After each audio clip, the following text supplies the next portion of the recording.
Hey team, hey friends, happy Wednesday. Happy Wednesday. Good afternoon as we move right into afternoon at the 12 o'clock hour. I'm Jen Burt coming to you live from Buffalo, New York, and I'm just waiting for a few friends to jump on here. So I'm saying happy Wednesday and welcome to Wellness Wednesday, installation number 2, in which we continue a little bit of discussion, pretty casual discussion on psychobiological systems. Last week we covered circadian rhythm and how circadian rhythm is our sleep-wake cycle. It regulates our body in relation to light and dark. It also is a huge hormone regulator. It's a major body system that we need to pay attention to in order to have optimal health. And this week we are covering a much less known sibling, Ultradian Rhythm. It's something that is equally important, but most of us are unaware. I myself was not aware of Ultradian Rhythm. I remember learning about circadian rhythm in college. I did not remember learning about Ultradian Rhythm, and I actually just learned about it in my 14th year of practicing professional social work in a clinical setting. And I learned about it in a integrative medicine and nutrition course I'm taking. Hey, Sean. Hey, Corey.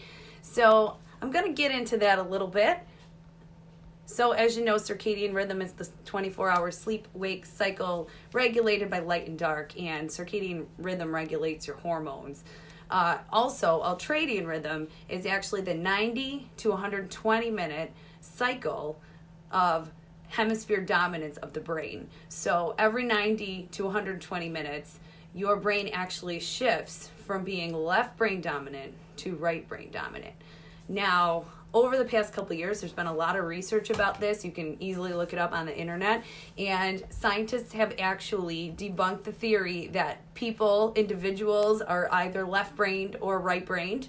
So that means someone who's really good at math, really good at logic and reasoning was thought to be left-brained, where artists, potters, painters, writers might be considered dominant right-brained. They've actually debunked that theory with some specific research and have found that all of us have two sides of the brain that work together. However, just like one of my favorite newscasters say, more than one thing can be true at once. So that means that while none of us are necessarily right-brained or left-brain dominant, our brain still switches between the left hemisphere and right hemisphere during parts of the day. So one of the reasons we know that is yoga. Yoga's been around for centuries, and yogis have known that for centuries. And they actually use some specific breathing techniques to alter consciousness and change experience, maybe relax and calm and focus their attention. And I'm going to teach you one of those methods today that can help in your everyday life. So let me get into that. That's pretty exciting. So, brain hemisphere is actually directly correlated with, nostril dominance. So associated breathing and nostril dominance. So this is in fact how the yogis are able to control a shift from the left to the right brain. So essentially, if your left nostril is a little more open than your right one, that means your right brain is dominant. And if your right nostril is open, that means your left brain is dominant in that moment of the day. Much like when we think of, we say left-handed people are, right brain dominant and vice versa. That was I'm sure that theory doesn't hold as much water as it used to either, but it gives you an easy framework in which to think about it. So during the day, you might find yourself at the office drifting off and getting a little woozy, maybe even like dissociating or just thinking about your laundry list of things you have to do when you leave. And, 10 minutes ago you were uber focused on your computer screen, but not anymore. And that may indicate a shift in brain hemisphere dominance. So the way you actually test that, believe it or not, is to test your breathing. So you simply cover one side, your left nostril, although I think this is a mirror image, so this to you might look like you're right, but I'm actually covering my left nostril, and I'm taking a few deep breaths, maybe 3 to 5. And now, cover your other side. And you might have to do it a few times, but you simply determine which one is more clogged, and believe it or not, the other side is going to be the side you're dominant on. So I believe my left side is more clogged. So that means I'm left-brained right now. My right nostril is more open, so my right brain is in control. So that is typically the artsy kind of creative, brain dominance. And I have to say that maybe this is a great time to go live then, because maybe I'll be more open and forthcoming with you guys and kind of free-flowing in my thinking and creative ideas. Hey, Chuck. Happy hump day. Happy hump day afternoon. I hope you're doing well out there. So anyway, after you've determined which side of your brain is more dominant,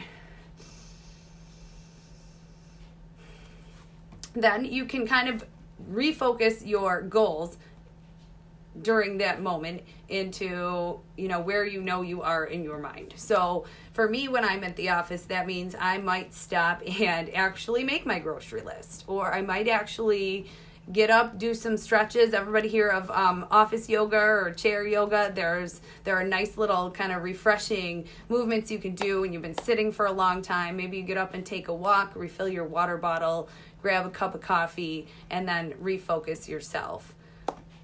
How are you, Chuck? Good to see you. This is Wellness Wednesday. It's just something I'm doing to provide a little value to my audience and hopefully let you guys know that I know a little something about mental health, but maybe I can help by answering your questions and maybe making life a little easier. Maybe you'll hear something one day that helps you in your life. And if so, please let me know. So let's see. Why is this important to you guys? Simply because you need to know why your mind and your body do things at certain parts of the day, right? So when you have a goal to focus on something, you can actually shift your brain dominance.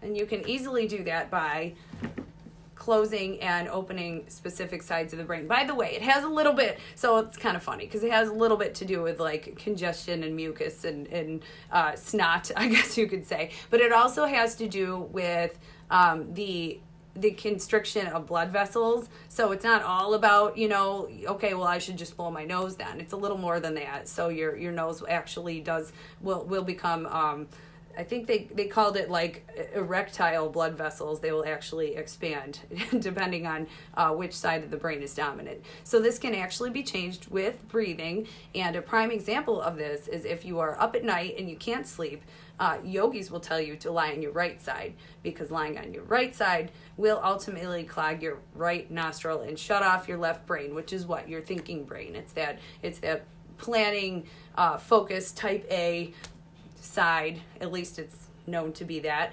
But it shifts to your more creative side, your sleepy side, you drift off, and then you can sleep. I've actually tested this theory, and it works. So if you have trouble sleeping, and we discussed some ways to set the circadian rhythm last week. If you didn't watch that, scroll down and watch that. It's on my wall.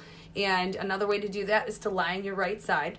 So that will ultimately put your right brain to work and get you kind of in a sleepy, creative, kind of drifty, relaxing mode. So anyway, moving on. So pranayama is the art of breathing in yoga.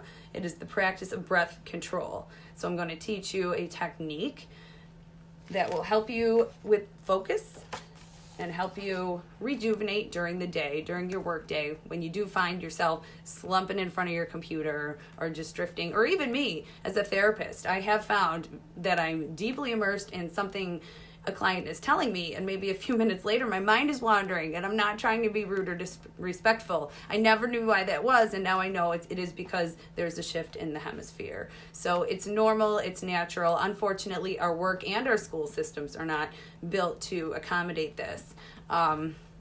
Once again, as many foreign cultures will teach us, things like siestas can prove very valuable in terms of resetting, reshifting, rejuvenating you in the middle of the day.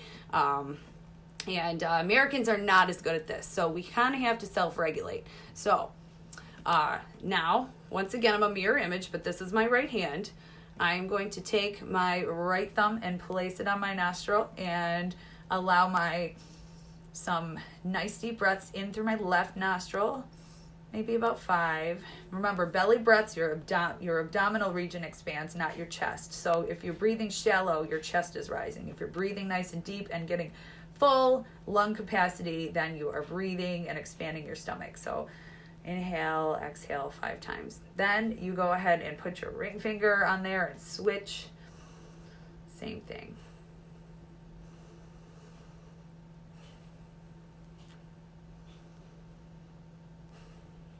Okay, so once you've breathed in 5 times on each side, that's considered 1 cycle. If you complete maybe 2 cycles a day of 6 to 12 breaths on each side, that will actually kind of get both of your hemispheres working together. It'll relax and rejuvenate you. It synchronizes your brain. It will actually improve sleep. It will put you in a calmer emotional state. And believe me, it does work. I mean, listen, we know yoga is powerful. The yogis are strong with their breathing and their altering consciousness, their relaxation. There's a lot of value. And I'm not a yogi, so I would say to you, consult a yogi that you know, or, use the almighty Google and look these things up for yourself. Pranayama is spelled Pranayama if you want to look up some interesting articles and a couple videos about yogi breathing. So it revitalizes you. It actually strengthens your lungs. This exercise, it improves the capacity of your respiratory system, and it regulates the cooling and warming of your body. So Ultradian Rhythm, pretty interesting stuff. Next time you go to the office and you experience this, you may have an action plan. Maybe it's time to take a break, walk around, do those stretches, say hello to your neighbor, grab some coffee, and, or switch tasks if you're able to do that. Maybe there's something creative you're working on. Maybe in the morning you have to file your reports or input some data, and your left brain is dominant, and then a little bit later in the day when it switches, maybe it's time to work on that project that your boss is having you spearhead to further the company and the gains. So anyway, tell me if that was valuable, you guys. I want to know if any of this is useful to you, and if you have any questions about anything I'm talking about, please shoot me a message in private messenger. I could try to repeat or clarify anything, or if there's a topic you want covered in future weeks, guys, please send me that too. Put it in the comments or send me a private IM. So also, I never even mentioned, I saw Sean, Corey, Chuck, and Ron on here. Hi, Ron. And I would love to know where you guys are tuning in from and what you're doing today that you can actually watch me in the middle of the day. Because I know this is a little ridiculous to be on Facebook Live at noon. It's not like I'm going to get a great audience. A lot of people are working. But you can always catch me later. Tell me if you catch me on the replay. And also, my timing may change too in the near future as I begin my new adventure in about a month with an independent private practice in mental health. I am a clinical social worker, and I absolutely love therapy. It is my number one passion next to exercise and group fitness. So really quick, I wanted to talk to you guys about chocolate because it's Valentine's week, and I wanted to give you guys an out and let you gorge yourself on chocolate. No, not really, but I wanted to give you guys some fun facts, some very interesting things about chocolate that you may or may not know. I think we've all read health magazines, or the health conscious people, my gym crowd and my crowd who is very focused on clean eating, diets, nutrition, weight loss. overall well-being, and general health. So we've all read here and there that chocolate can be good for us, but we say how, and this is one of the things we cut out first is the sugar when we are trying to get healthier, right? So how in the world is chocolate good for us? Well, it actually does a lot of things. And of course, the more cocoa in the chocolate and the more bitter and less sweet it is, the better it is for you. So dark chocolate is, of course, the way to go when we're talking about this. We're actually not talking about milk chocolate quite as much because, unfortunately, guys, it is super processed and even more chock full of sugar. And you know that milk chocolate is in candy bar form most of the time in the grocery aisle, or right in front of the cash register at the pharmacy, where our nicer dark chocolate 85-90% cocoa will be found in the organic section, or it'll be in the specialty candy section with the Lindt and the Ghirardelli and the good stuff. But I think even baker's chocolate can be much more healthy because of the less sugar content. So anyway, chocolate actually increases mitochondrial function, which is essential for mental health, good mental health. Almost every mental illness across the board, the underlying function is poor mitochondrial function. So just keep that in mind. Eating chocolate, it makes you feel better. It actually increases your mental health. And there's other reasons why it makes you feel better too. We'll get into that in a second. Chocolate is anti-inflammatory. That is based on the belief that the darker that the chocolate is, it contains more flavonoids. So what is a flavonoid? It is actually a cell cycle regulator, and it displays antioxidant, anti-inflammatory, and anti-allergenic properties. So anytime you hear the word flavonoid contained in a food, that's a good thing. That's something that you want more of, right? So chocolate, especially, like I said, the darker you go, has a lot of different flavonoids and antioxidants. And there's one called epicatechin, and that it's actually the highest. Dark chocolate contains the highest amount of epicatechin, and green tea actually contains the second highest amount. So chocolate beats green tea in that area.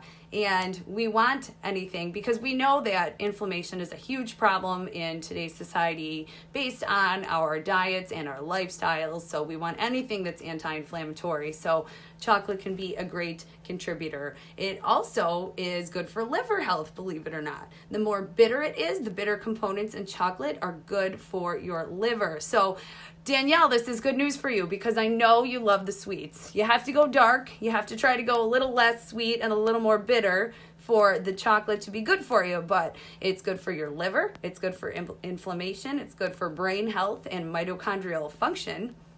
And it increases endorphins, which it puts us in a good mood. That's what that is about. That is why we do notice a little boost, a little lift in your day. It actually also increases dopamine, which increases focus. Yes, I said chocolate. I did.